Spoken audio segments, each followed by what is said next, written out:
Okay, we're going to talk about hooks today for the Tunisian crochet. We have several kind of hooks that you can choose from. We have baits, which is a double-ended hook that has one end here and the other end here. I like them when you're crocheting, how your stitches will easily fall off this side if you need to pull them off if you make a mistake. The ones that have the hooks that are pointed up on both sides, I tend to not like them that much, but it's a personal preference. And I do like to take these hooks and use fingernail polish and the real thin decorative brushes and put my letter size hook on these because they do not have one, and then I put a clear coat of polish over it so when you take it and it's not in the package and you look at it, you can figure out what size hook you have. The next hook we're going to talk about is the one that everybody refers to as the Afghan hook.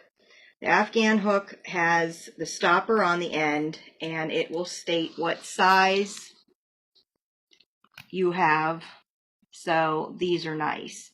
These, unfortunately, only will hold about 100 stitches crammed onto it. Some people said they can cram more on it, but it's not too comfortable for me. If you're just starting out Tunisian crochet, you can take a regular crochet hook, put a rubber band, gum band, whatever you call it, around the end and cast your stitches on, and that way it'll keep them from falling off at the end. That's what I recommend for a lot of new to Tunisian crochet people to try if they just want to try it and not have the expensive hooks because they're not sure if they're going to like it. I buy the Knitter's Pride Tunisian Dream set, and it comes with several size hooks. It also comes with caps, this tool, and this is what they look like. Again, I like these because they're wooden, they're lightweight.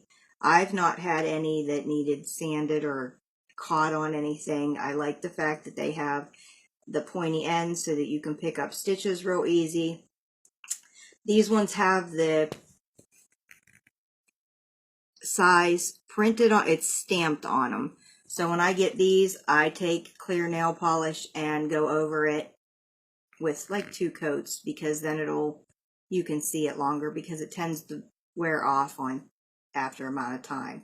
You get double-ended cables with these, and they're threaded, and you put this on by just screwing it in.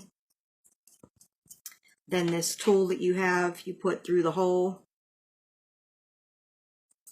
and you can hold that and make sure that it's tight.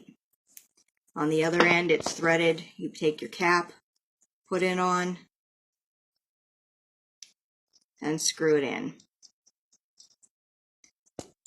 And these are my favorite set because, like I said, they're so lightweight. They don't seem to bother my wrist as much. And I like the little case that comes with them. I tend to put mine back in there when I'm done.